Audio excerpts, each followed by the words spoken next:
అల్లండి అందరికీ ఈరోజైతే నేను సండే స్పెషల్ మా ఆయన కోసం చేపల పులుసు చేశానండి. చాలా అంటే చాలా బాగుందండి. ఇప్పుడు ఎలా చేయాలో చూద్దాము. ముందుగా కడాయి పెట్టుకొని అందులోకి ఆయిల్ అనేటివి వేసుకుందామండి. ఆయిల్ వీటెక్కాక మనము ఆల్రెడీ కట్ చేసి పెట్టుకున్న 2 ఉల్లిపాయలు అనేటివి ఇందులోకి వేసుకున్నాము. ఉల్లిపాయలు దోరగా ఎంచుకోవాలండి. చాలా అంటే చాలా బాగుంటుంది. మనకు పచ్చివాసన అనేది చేపల పులుసు రాకుండా ఇది మనకు సహాయం చేస్తుందండి. చూడండి, ఇప్పుడైతే ఉల్లిపాయలు దీన్ని దోరగా వేయించుకుందాము. ఇది దోరగా వేయించుకొని మనమైతే మిక్సీ అనేది పట్టుకోవాలండి. మిక్సీ పట్టుకున్నాక మళ్ళీ మనము తర్వాత అనేది వేసుకోవాలి ఈ ఉల్లిపాయల పేస్ట్ అనేది. ఇందులోకి అయితే చేపల పులుసులకి టమోటా అస్సలు వేయకూడదండి. మనము ఆల్రెడీ చింతపండు పులుసు పోస్తాం కాబట్టి ఇంకా పులుపు ఎక్కువ అయిపోతుంది. చూడండి, ఇప్పుడైతే మనకు ఉల్లిపాయలు అనేటివి దూరగా వేగిపోయాయి. నేను ఇప్పుడు పక్కకు తీసేసుకుంటున్నాను. ఈ ఉల్లిపాయలు అనేటివి మనకు చల్లగా అయినాక మనము చల్లారిపోయినాక మిక్సీ అనేది పట్టుకోవాలి. చూడండి, ఇప్పుడైతే ఇవి మిక్సీ అనేది పట్టేసుకుంటాను నేను. ఇప్పుడు మనము ఇదే కడాయిలో ఇంకా కొంచెం ఆయిల్ అనేది వేసుకోవాలండి. ఇప్పుడైతే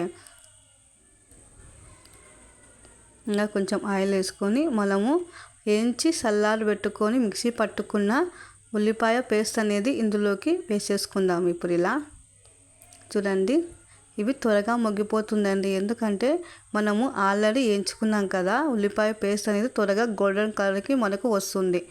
గోల్డెన్ కలర్కి వచ్చినాకనే మనము ఇందులోకి ఒక తర్వాత ఒకటి ఐటమ్స్ అనేవి వేసుకోవాలండి. చూడండి, మనకైతే ఇలా గోల్డెన్ కలర్ రావాలి. ఇప్పుడు ఇందులోకి మనము ఓ రెమ్మ కరివేపాకు అనేది ఇలా వేసేసుకుందాము. ఇలా ఒక్కసారి మొత్తం కలుపుకొని ఇప్పుడు మనము ఇందులోకి తగినంత ఉప్పు, కారం, పసుపు, అల్లం వెల్లుల్లి పేస్ట్ అనేది అన్నీ తగినంత వేసుకుందామండి. ఇప్పుడైతే మనము ఇందులోకి కొంచెం కారం ఎక్కువనే వేసుకోండి. చేపల పులుసుకి బాగుంటుంది. నాన్ వెజ్ కంటేనే కొంచెం చేపల పులుసు ఎక్కువ వేసుకుంటేనే బాగుంటుంది కదా. మేము తీసుకున్న చేపలు అయితే మాకు జన వచ్చిందండి. అవే గుడ్లు అంటారే, గుడ్లు కూడా వచ్చాయి. నేను అవి కూడా ఫ్రై చేసా. అది ఇంకో వీడియోకి అయితే పెడతానండి. చూడండి, ఇప్పుడైతే మనము ఉప్పు, కారం, పసుపు అన్నీ అనేది వేసేసుకున్నాము.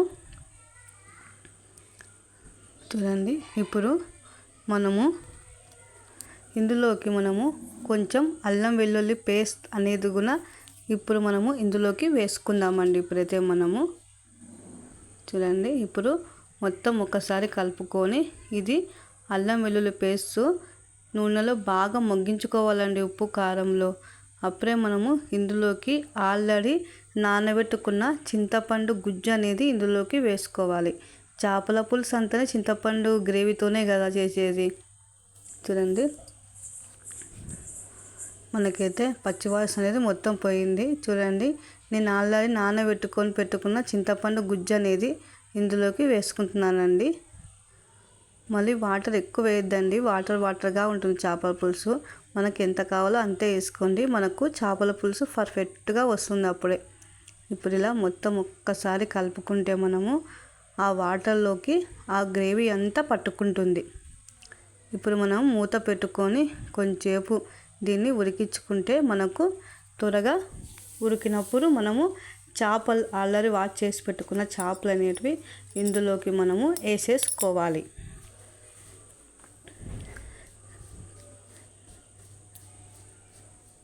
నేను అలానే చేపల ఫ్రై కూడా చేస్తానండి. నేను కొన్ని పక్కకు పెట్టేశాను. ఈవినింగ్ మిరియాల రసం చేసి చేపల ఫ్రై చేస్తాను నైట్కి అయితే. ఇంకా నేను ఇప్పుడైతే ఆఫ్టర్నూన్కి చేపల పులుసు అనేది చేస్తున్నాను. వేడి అన్న చేపల పులుసు చేస్తున్నాను. చూడండి, ఇప్పుడైతే చేపలు వాష్ చేసి పెట్టుకునేట్టు ఉంటాయి కదా, ఆ చేపలు అనేటివి ఈ వాటర్లో అనేటివి వేసుకోవాలి. ఒక తర్వాత ఒకటి మొత్తం అనేది వేసేసుకోవాలి ఇంకా. చూడండి, చేప తలకాయ కూడా నేనైతే వేసేసాను ఇంకా. ఇప్పుడు ఒక్కసారి గంటతో అలా అనుకొని మూత అనేది దీనికి పెట్టేసుకోవాలండి. ఎక్కువ కలపొద్దండి. గంటతో ఎక్కువ కలిపినామంటే చేపలు ఇరిగిపోయే అవకాశం ఉంటుంది. ఎంతసేపు ఉన్న చేపలు కలుపుకోవాలంటే మనము ఒక క్లాత్ తీసుకొని మనము ఒక గిన్నెని అలా అలా పక్కకు తిప్పుకోవాలి, కానీ గంట అయితే పెట్టకూడదండి. మనము గిన్నెని క్లాత్ వేసుకొని అలా తిప్పుకున్నామంటే మనకు చేపలు అనేటివి బాగా కలిపినట్టు అనిపిస్తాయి. ముక్క ఇరిగిపోకుండా పర్ఫెక్ట్గా వచ్చేస్తుంది. చూడండి, ఇలా చిన్న మంట మీద ఉడికించుకోండి. మనము చేపలు అనేటివి త్వరగా ఉడికిపోతాయండి. ఒక 5-10 మినిట్స్ ఉడికించుకొని తీసేసుకోండి, లేదంటే చిరిగిపోతాయి. అగో ఇలా మాత్రమే మనము చేపలు అనేటివి కలుపుకోవాలి. గంట పెట్టినామంటే మనకు ఖచ్చితంగా చేపలు అనేటివి ఇరిగిపోతాయి కదా, అందుకే అలా క్లాత్ పెట్టుకొని అనుకోవాలి. చూడండి, మనకైతే ఎంత మంచి స్మెల్ వస్తుందో. అల్లం వెల్లుల్లి పేస్ట్ వేసాం కదా, కర్రీ అయితే మనకి దగ్గర పడిపోయింది. చెప్పాను కదండి చేపలు ఎక్కువ ఉడికించుకోకూడదని. ఇప్పుడు ఆల్మోస్ట్ మనకైతే దగ్గర పడిపోయింది కదా. ఇందులోకి గరం మసాలా అనేది నేను కొంచెం వేసేసాను. ఫైనల్గా మనము కొత్తిమీర అనేది వేసేసుకుంటే మనకు చేపల పులుసు రెడీ అయిపోతుంది. ఈరోజు మీరు సండే స్పెషల్స్ ఏం చేశారండి? ఇంట్లో ఏం చేశారో కామెంట్ చేయండి. అలానే నేను కూడా చేపల పులుసు ఎలా చేశానో కూడా నాకు కూడా కామెంట్ చేయండి. ఈరోజు అయితే నేను చేపల పులుసు, వేడి అన్నము, చేపల ఫ్రై కూడా చేశాను. చేపల ఫ్రై కూడా నైట్ వచ్చేసి చేశానండి.